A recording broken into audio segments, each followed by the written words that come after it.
Bukti semakin banyak menunjukkan bahwa upaya perang Rusia mendapat bantuan militer dari perusahaan-perusahaan Tiongkok. 30 tahun lalu, Rusia adalah kakak besar Tiongkok. Memiliki senjata nuklir, percaya diri, dan keputusan akhir. Ketika Moskow berbicara, dunia mendengarkan, tapi sekarang peran mereka telah berbalik. Rusia sekarang yang memohon perhatian Beijing. Hanya untuk bertahan hidup. Ironinya tidak bisa lebih jelas lagi. Negara yang dulu mendukung revolusi komunis di berbagai benua, kini bergantung pada negara komunis besar agar pabrik-pabriknya tetap beroperasi. Seperti juara lama meminjam sarung tinju demi bertahan di ring. Bagaimana ini bisa terjadi?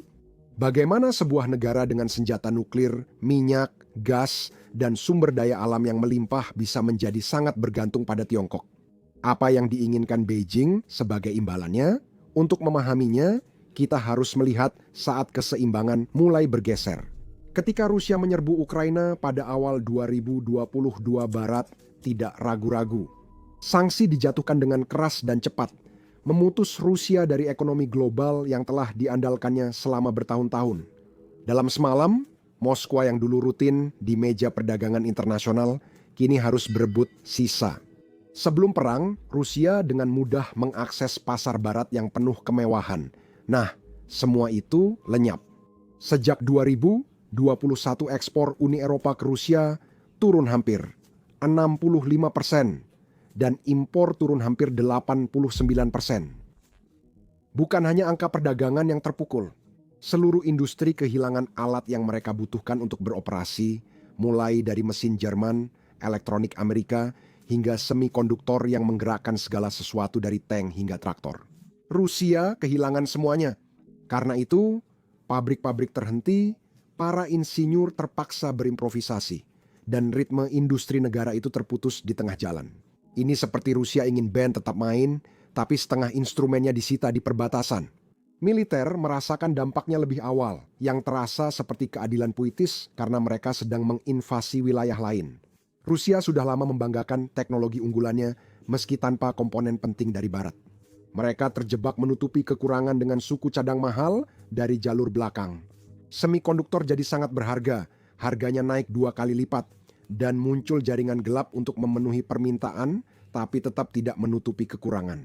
Elektronik Barat menghilang dari rantai pasokan pertahanan, memperlambat produksi rudal, dan menghentikan perbaikan pesawat. Hal ini membuat perekonomian runtuh di bawah beban tersebut. Sekarang, seperti yang Anda duga, inflasi naik dan sektor di luar upaya perang mulai lesu. Akhirnya muncul pasar gelap sebagai jalan pintas. Penyelundup menjadikan barang kena sanksi sebagai bisnis berkembang, mengalihkan produk Barat via negara ketiga, dan menaikkan harga dengan margin tinggi. Tak lama kemudian, perdagangan bawah tanah Rusia untuk elektronik dan mesin menangani transaksi bernilai miliaran. Tak heran, suku cadang palsu membanjiri pasar akibat pengendalian kualitas makin tak pasti. Itu perubahan kacau yang lebih mencerminkan bertahan hidup, bukan strategi dan bukan sekadar pukulan harga diri. Industri Rusia terpukul berat. Tanpa peralatan Barat, pabrik tidak berkembang, rig minyak menunggu suku cadang, pabrik mobil terlambat, dan negara kehilangan miliaran produksi. Militer mengutamakan jumlah, bukan presisi, sehingga perang lebih lama dan sumber daya terkuras. Harga-harga domestik pun naik. Rubel goyah. Pada tahun 2024, Rusia telah menerima lebih dari 16.000 sanksi menjadikannya ekonomi paling terbatas di dunia. Gila ya, tekanan seperti itu bukan hanya menekan tapi juga memelintir. Moskow menjadi sangat putus asa hingga mulai mencari jalan keluar dimanapun bisa ditemukan meskipun berisiko. Saat itulah Tiongkok turun tangan. Sementara Barat semakin menekan, Beijing melihat peluang dan tidak membuang waktu untuk memanfaatkannya. Antara tahun 2022 dan 2024, Tiongkok meningkatkan ekspor ke Rusia lebih dari 60%. Perdagangan kedua negara tak hanya pulih, tapi juga naik pesat.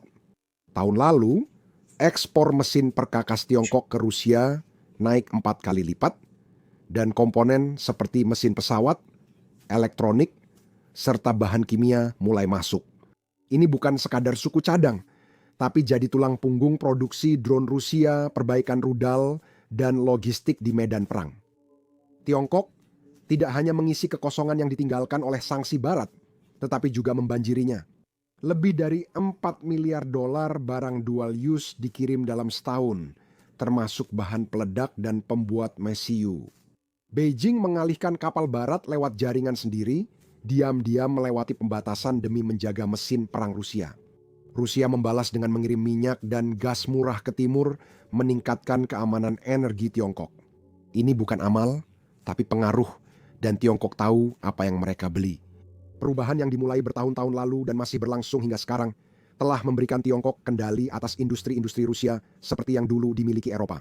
Dulu perusahaan Barat mengatur teknologi dan harga, kini Tiongkok yang mengambil peran itu.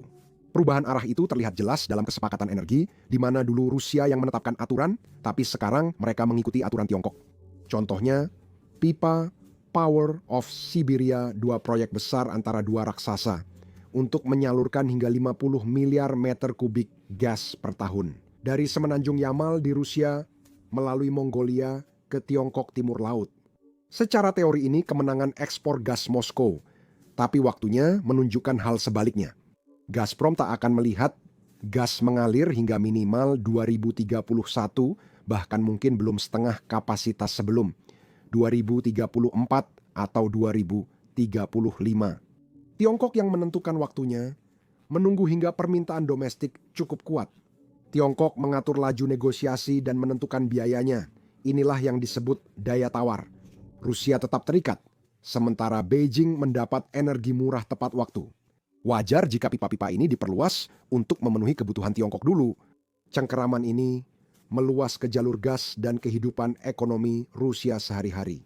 Yuan kini menggantikan dolar di perdagangan Rusia, dan teknologi Tiongkok mengisi rak yang dulu milik merek Barat. Router Huawei menjaga jaringan Moskow tetap aktif. Mobil BYD menggantikan Ford. Investasi Tiongkok ke infrastruktur makin erat menghubungkan kedua ekonomi. Namun, ini lebih dari sekadar pabrik. Lihat pelabuhan Rusia dan jalur Arktik, tempat Beijing investasi di titik penting untuk mengendalikan arus di Vladivostok dan sepanjang jalur Laut Utara. Perusahaan Tiongkok membiayai terminal, derek, dan gudang lewat kesepakatan baru untuk mengirim jutaan ton kargo Tiongkok melintasi Arktik menggunakan kapal pemecah es nuklir Rusia. Proyek seperti pabrik liquefied natural gas Yamal yang didanai Tiongkok dan tambang litium Konmozovskoye di Murmansk menunjukkan Beijing membangun koridor Arktik untuk minyak, gas, dan kontainer.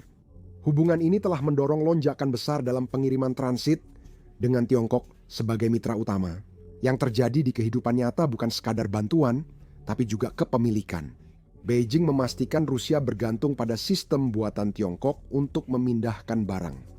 Rencana jalur Sutra Kutub menyatukan semua, memberi Beijing kepentingan pada ekspor utama Rusia. Kontrol itu menyulitkan Moskow mencari alternatif. Ketergantungan Rusia pada Tiongkok kini semakin besar dan terkunci karena Tiongkok memasok kebutuhan penting seperti mineral rudal dan elektronik, menggantikan peran Barat akibat sanksi. Moskow telah mencoba untuk memperluas jangkauan, mencari ke India dan Asia Tenggara untuk perdagangan dan suku cadang, berharap dapat mengurangi tekanan, tetapi sejauh ini upaya-upaya tersebut belum berhasil. Rusia hanya menempati peringkat ke-10 dalam perdagangan dan investasi Indo-Pasifik, jauh di bawah Tiongkok, Amerika Serikat, Jepang, dan Eropa. Kesepakatan minyak dan senjata dengan India menjanjikan, namun India mulai mencari opsi lain jika pasokan Rusia terganggu. Awal tahun ini, negara Association of Southeast Asian Nations lebih banyak ekspor ke Amerika Serikat daripada ke Tiongkok, sehingga minat pada barang Rusia kecil karena tidak mampu bersaing dengan kecepatan, harga, atau skala Beijing. Negara-negara ini tak ikut sanksi Barat, tapi bukan berarti benar-benar mendukung. Tidak ada negara lain yang bisa menandingi output industri Tiongkok, dan upaya Rusia yang gagal untuk menjalin hubungan hanya membuat ketergantungannya semakin jelas. Moskow tidak hanya bergantung pada Tiongkok, mereka benar-benar terjebak. Dan situasi ini tidaklah murah. Pinjaman dan kesepakatan dagang biasanya lebih menguntungkan Tiongkok, memberinya akses ke sumber daya Siberia dan pengaruh strategis. Bisnis Rusia kini otomatis berorientasi ke timur, sementara pengaruh Barat di wilayah itu melemah. Sekarang, secara global, hal ini mendorong upaya Tiongkok untuk menciptakan dunia di mana kekuasaan lebih sedikit dibagi dengan Washington dan lebih banyak dengan Beijing. Dukungan Beijing memberdayakan Moskwa melanjutkan perang di Ukraina. Dukungan Tiongkok tak hanya menjaga ekonomi Rusia, tapi juga mengubah cara Moskwa berperang. Ketergantungan ekonomi berkembang menjadi kolaborasi militer, menghubungkan industri pertahanan kedua negara lebih dari sekadar perdagangan. Pengaruh Tiongkok telah menjadi begitu kuat, sehingga memengaruhi hasil di medan perang di Donetsk, Kiev, dan Avdiivka. Kalian lihat, meski Rusia terus maju di Ukraina, mesin utama upaya perangnya bukan dibuat di Moskow. Itu dikirim dari Tiongkok secara diam-diam dan konsisten. Beijing memang tidak mengirim pasukan atau tank, tapi mereka telah memberi sesuatu yang sama penting. Teknologi, alat, dan keahlian yang menjaga pabrik militer Rusia tetap beroperasi. Peralatan mesin dan pemotong berat untuk membuat bagian rudal serta komponen tank terus masuk sejak invasi dimulai. Akhir 2023, Tiongkok penuhi hampir 70% kebutuhan Rusia. Sering disamarkan sebagai alat sehari-hari untuk sipil, elektronik juga mengikuti pola serupa.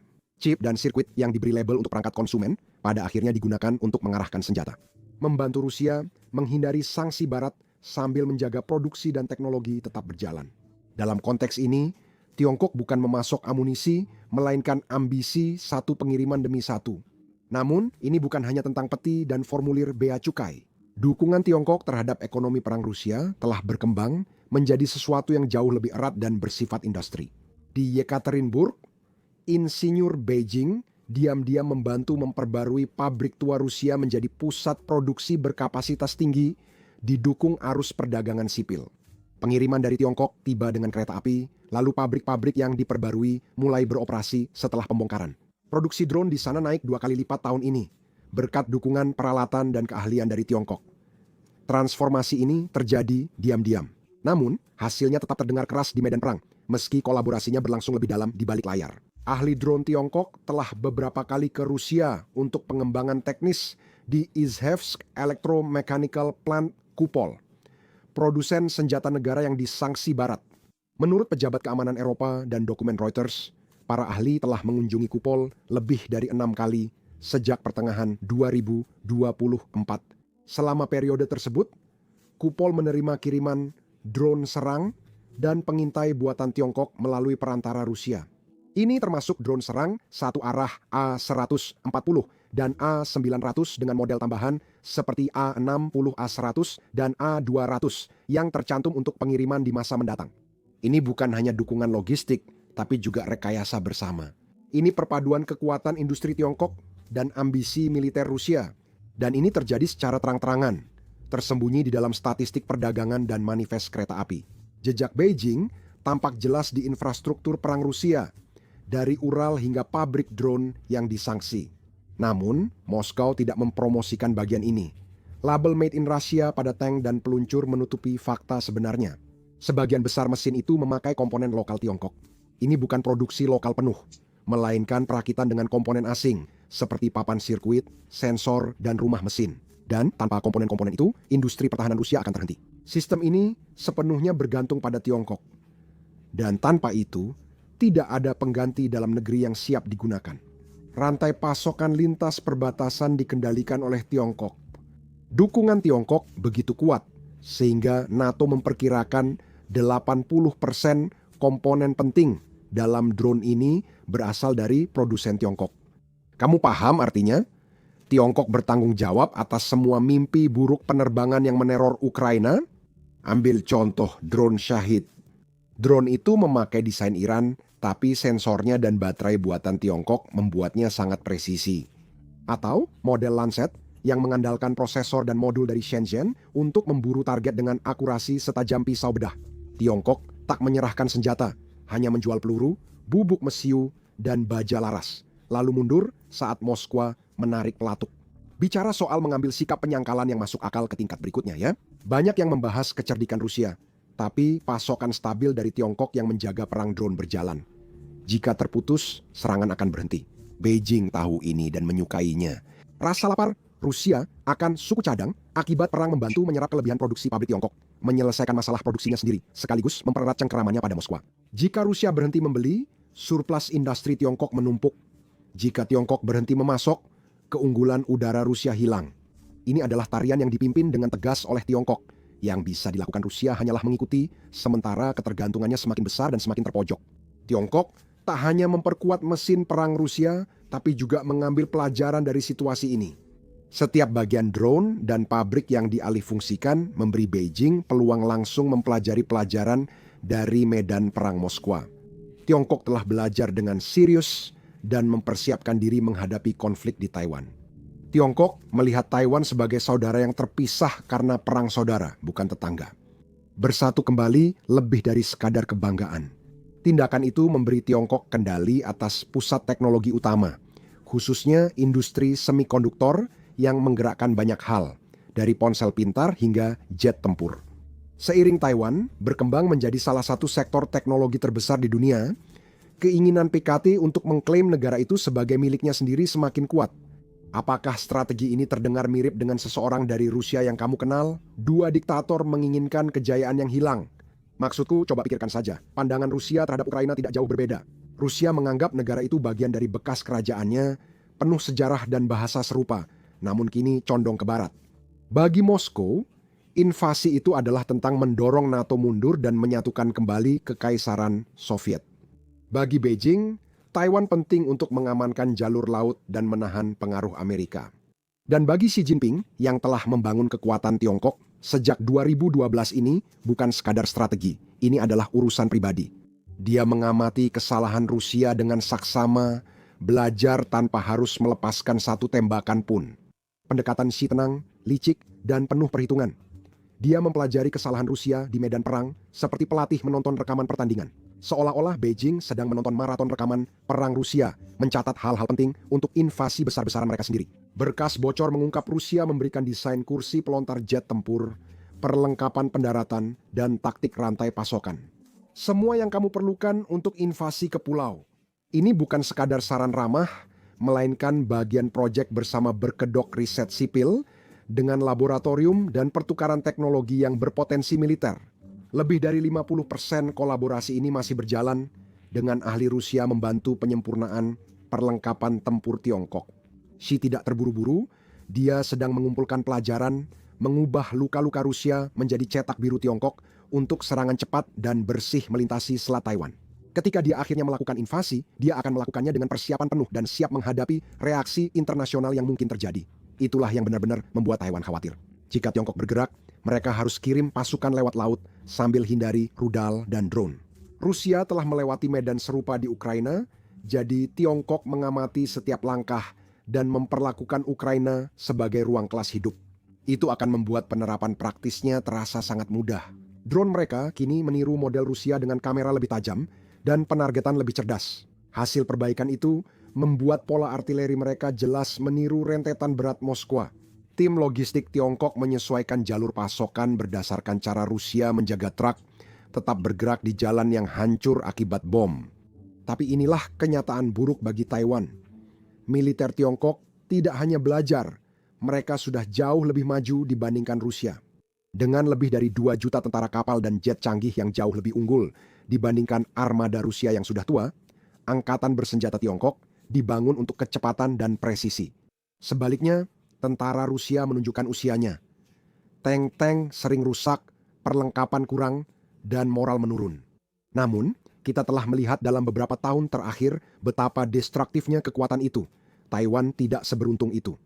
Tiongkok menghabiskan miliaran untuk militer, menguji rudal hipersonik dan pesawat tempur siluman yang memperkuat kekuatannya. Keunggulan itu memberi Xi kepercayaan diri. Pasukannya telah berlatih skenario Taiwan selama bertahun-tahun. Kini, dengan perang Rusia sebagai acuan, dia mungkin lebih siap dari sebelumnya. Pelajaran yang didapat Tiongkok ini tidak hanya di kelas, tapi juga muncul di laut. Rusia dan Tiongkok meningkatkan latihan angkatan laut bersama, berlayar berdampingan di Samudra Pasifik dan Laut Jepang. Kapal-kapal Rusia bahkan telah berlayar dekat Taiwan tepat setelah latihan militer Tiongkok sendiri. Seolah-olah mereka sedang menyelaraskan waktu untuk sesuatu yang lebih besar. Pada 2024, mereka telah menjalankan lebih dari selusin misi serupa, beberapa melintasi perbatasan Taiwan untuk memantau reaksi. Sekarang, memang tidak ada aliansi formal, tapi koreografinya sulit untuk diabaikan. Dengan keunggulan militer, Tiongkok tak sekadar meniru, tapi juga menulis ulang strategi Rusia. Drone cepat dan kapal cerdas bisa membuat Taiwan kewalahan sebelum sempat bereaksi. Yang mengikat semuanya adalah kompromi yang tenang. Rusia membagikan luka-lukanya, dan Tiongkok mengubahnya menjadi alat yang lebih tajam. Moskow didukung, tapi keuntungan utama justru ke Beijing. Tiongkok memiliki tim siber yang bisa mematikan listrik dan pasukan roket untuk membombardir pantai, siap bertempur dalam cara yang hanya diimpikan Rusia. Taiwan menyadari situasi ini dan risikonya. Tiongkok yang kian percaya diri, didukung pengalaman Rusia dan ambisi Xi, dapat mengubah keseimbangan kawasan.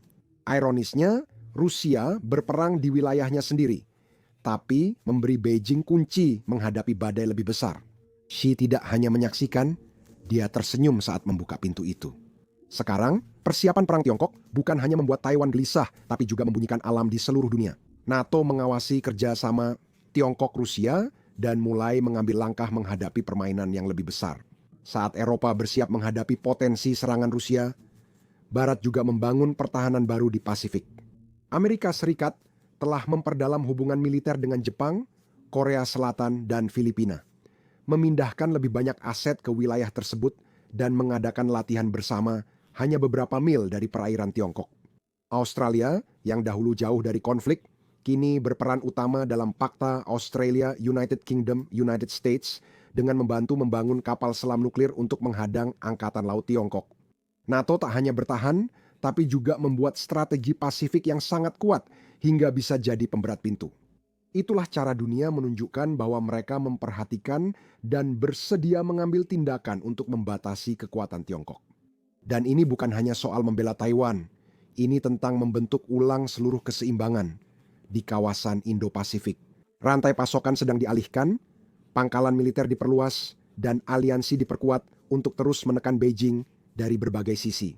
Negara seperti Vietnam dan Indonesia yang dulu netral kini lebih khawatir daripada percaya diri terhadap kebangkitan Tiongkok. Pesannya jelas, jika Tiongkok bergerak terhadap Taiwan, mereka tidak akan menghadapi respons yang terpecah-pecah. Tiongkok akan menghadapi barisan terkoordinasi yang telah lama dibangun, siap bertarung di darat dan laut. Rusia yang makin dipengaruhi Tiongkok membuat aliansi ini tampak seperti papan catur strategi, bukan sekadar jabat tangan. Yang membuat perencana NATO sulit tidur bukan hanya perdagangan atau pertukaran teknologi. Yang benar-benar membuat mereka khawatir adalah kemungkinan nyata bahwa Beijing diam-diam bisa mendorong Moskwa untuk membuat kekacauan di Eropa, tepat saat Tiongkok bergerak terhadap Taiwan. Krisis dua front akan membuat Barat kewalahan dan memaksa Washington memilih antara menjaga kepentingan di Pasifik atau bertahan di Eropa. Ini bukan spekulasi, tapi skenario berdasarkan pengaruh. Tiongkok memasok Rusia alat, teknologi, dan uang untuk bertahan dalam pertempuran. Jika sangat bergantung, kamu tak bisa menolak. Melihat seberapa dalam lubang yang telah digali oleh Putin untuk dirinya sendiri, kemungkinan besar dia juga tidak akan mau berkata tidak. Bahkan pimpinan tertinggi NATO pun mulai membunyikan alarm peringatan.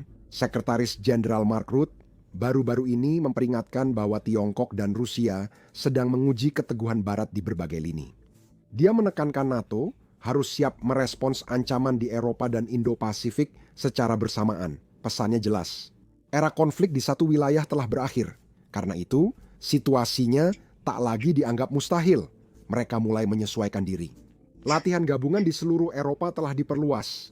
Dengan pasukan dari puluhan negara berlatih, bagaimana merespons jika Rusia mencoba melakukan sesuatu secara tiba-tiba. Di Baltik, pasukan Estonia, Latvia, dan Lituania makin dekat ke perbatasan. Tank diposisikan ulang dan sistem rudal ditempatkan diam-diam, sementara pengawasan diperketat. Kini pesawat mata-mata melacak pasukan Rusia dan satelit memantau jalur pelayaran Tiongkok. Ini bukan paranoia, tapi soal mengenali pola. Ukraina sudah membuktikan akibat menunggu terlalu lama. Jika Tiongkok menyerang Taiwan, NATO ingin Eropa siap, bukan panik. Setelah semua ini, wajar jika Anda bertanya mengapa Rusia ikut rencana berisiko ini. Jawabannya sederhana, demi bertahan hidup. Perang Moskwa di Ukraina telah menguras sumber dayanya dan memperlihatkan kelemahannya. Moskwa sangat bergantung pada peralatan mesin, elektronik, dan jalur keuangan dari Tiongkok agar pabrik-pabriknya tetap berjalan. Tanpa itu, produksi terhenti, drone berhenti terbang, dan amunisi habis. Menolak Tiongkok bukan pilihan, tapi ada hal lain selain menjaga semuanya berjalan. Krisis baru di dekat perbatasan NATO akan memaksa Eropa mengalihkan perhatian, sehingga tekanan terhadap pasukan Rusia di Ukraina berkurang. Ada juga bahan bakar emosional. Moskwa masih dendam atas perluasan NATO dan kehilangan pengaruh di Eropa Timur. Situasi di dekat Polandia atau Baltik bersifat strategis sekaligus pribadi bagi Putin. Dan ketika pemasok terbesar Anda juga menjadi penyelamat terbesar Anda, loyalitas pun menjadi sebuah keharusan. Kemitraan Tiongkok-Rusia mengubah kondisi domestik dan mengguncang panggung global. Apa yang awalnya menjadi penyelamat bagi Moskwa yang kesulitan di bawah sanksi Barat, diam-diam telah berubah menjadi pergeseran kekuasaan di mana Beijing yang memegang kendali. Tiongkok tak hanya membantu teman, tapi juga memanfaatkan aliansi ini demi memperluas pengaruhnya. Bukan hanya di perdagangan, tapi juga di kelompok global seperti Brazil, Rusia, India, China, South Africa yang ingin mengubah aturan kepemimpinan.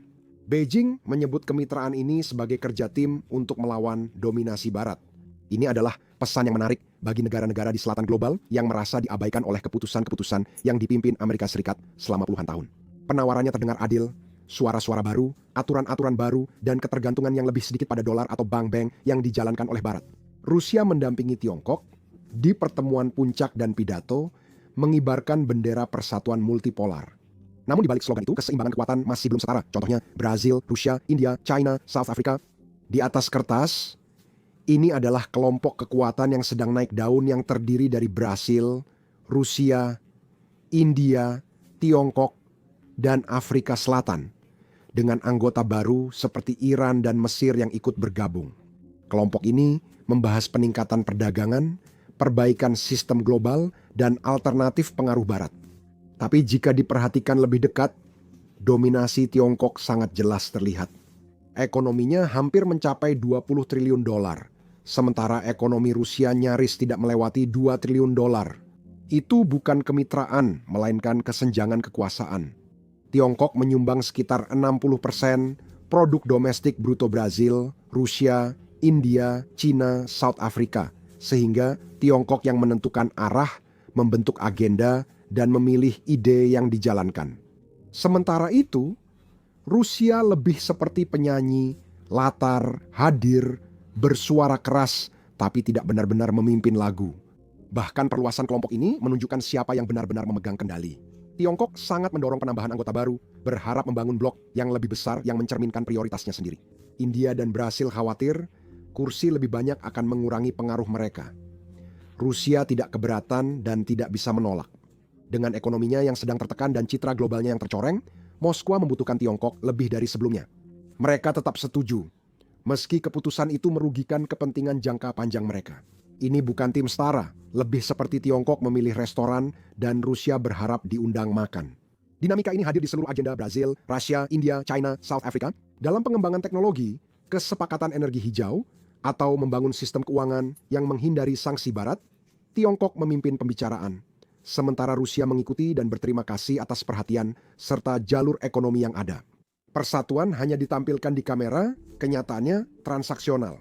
Tiongkok membawa alat, uang, dan momentum, sementara Rusia menawarkan perlindungan politik dan dendam bersama terhadap Barat. Ini adalah pengaturan yang berhasil untuk saat ini, tapi hanya karena Beijing mendapatkan apa yang diinginkannya. Yang mencolok, Tiongkok memakai kemitraan ini untuk tampil sebagai suara negara selatan global sambil diam-diam mengendalikan. Pembicaraannya soal keadilan dan keseimbangan, tapi langkah-langkahnya sudah diperhitungkan. Kebangkitan Tiongkok melalui Brazil, Rusia, India, China, South Africa bukan soal berbagi kekuasaan, tapi soal mengamankannya. Rusia yang dulu pemain besar kini jadi mitra junior dan berusaha tetap relevan di dunia yang arahnya ditentukan Beijing. Walau pidato-pidato mereka terdengar seirama, kenyataannya tidak seimbang. Tiongkok membangun panggung ambisi globalnya, sementara Rusia bertahan demi dukungan. Aliansi ini tampak sebagai tantangan bagi dominasi Barat. Namun, Ini juga mengingatkan bahwa tidak semua kemitraan didasari kepercayaan atau kesetaraan. Beberapa dibangun karena kebutuhan dan Tiongkok tahu cara memanfaatkannya. Cengkraman Tiongkok di Brazil, Rusia, India, China, South Africa sangat kuat. Namun mereka juga menekan Rusia di dalam negeri. Di Moskow, sebagian orang tidak senang keputusan Beijing dan diam-diam mulai melawan. Beberapa pemimpin militer dan bos industri merasa tidak nyaman dengan banyaknya perangkat keras dan pengetahuan Tiongkok yang kini mengalir ke pabrik-pabrik mereka. Mereka tidak menyatakan secara terbuka, tapi ada kekhawatiran Rusia terlalu bergantung pada sistem yang tak sepenuhnya bisa mereka kendalikan atau tiru. Kaum nasionalis khawatir bahwa sumber daya rare earth dan ladang energi Siberia diserahkan dengan harga terlalu murah. Dan di antara para oligarki lama, ada ketakutan bahwa kehadiran Tiongkok yang semakin besar bisa sepenuhnya menyingkirkan mereka dari sektor-sektor kunci. Ketegangan itu tidak terdengar keras, tapi sangat berarti. Meskipun Rusia butuh Tiongkok untuk menghadapi krisis ekonomi, mereka tetap waspada terhadap harga yang harus dibayar. Kremlin tampak ramah di depan kamera soal kemitraan, namun di balik layar terjadi gesekan. Beijing mengendalikan, Moskwa tahu. Beberapa orang di Rusia mulai mempertanyakan apakah kesepakatan itu akan membuat mereka terjebak selamanya. Agak gila Rusia baru sadar siapa yang berkuasa setelah perang besar. Dulu Rusia mengajari Tiongkok tentang tank, kini malah mencatat cara meminta diskon. Negara yang dulu mengajari Tiongkok membuat tank dan meluncurkan satelit, kini justru meminjam alat, membeli chip, dan mengikuti arahan Beijing. Belum lama ini, Rusia adalah mitra senior, ahli strategi berpengalaman, dengan puluhan tahun pengalaman militer dan pengaruh global. Sekarang, justru Rusia yang meminta suku cadang dan pinjaman dengan diskon. Tiongkok, dulunya murid pendiam, kini perencana utama yang mengatur dengan tenang dan presisi, sementara Rusia berusaha mengejar. Peran mereka kini terbalik, ironi ini terasa tajam. Perubahan ini bukan hanya soal harga diri, tapi juga cara dunia menangani konflik. Eropa dan Asia dulu terpisah, kini jadi satu sistem tekanan. Jika Beijing bergerak terhadap Taiwan, jangan harap Moskwa akan diam saja atau bertindak sendirian. Keduanya kini terhubung lewat perdagangan, teknologi, dan taktik. Serangan di Pasifik dapat memicu ketegangan di dekat NATO. Memaksa Barat membagi fokus dan sumber daya, inilah bahaya utamanya. Bukan dua perang, tapi strategi terkoordinasi untuk membebani sistem. Ini bentuk baru perang dingin. Tapi kali ini, kutub kekuatan berbalik. Tiongkok memimpin dan Rusia mengikuti. Barat sedang belajar, dikalahkan oleh pasangan yang ahli bermain jangka panjang. Akhirnya, musuh utama Rusia bukan NATO, tapi ketergantungannya sendiri. Ketika Rusia sangat bergantung pada Tiongkok, ia kehilangan kendali. Tiongkok yang sabar dan penuh perhitungan memanfaatkan ketergantungan itu sebagai senjata utamanya. Bukan dengan tank atau rudal, tapi dengan pengaruh. Dengan kesepakatan rahasia, berbagi cetak biru, dan pengaruh yang terasa tanpa perlu suara keras. Dunia kini melihat kemitraan yang terjalin, bukan karena kepercayaan, melainkan kebutuhan.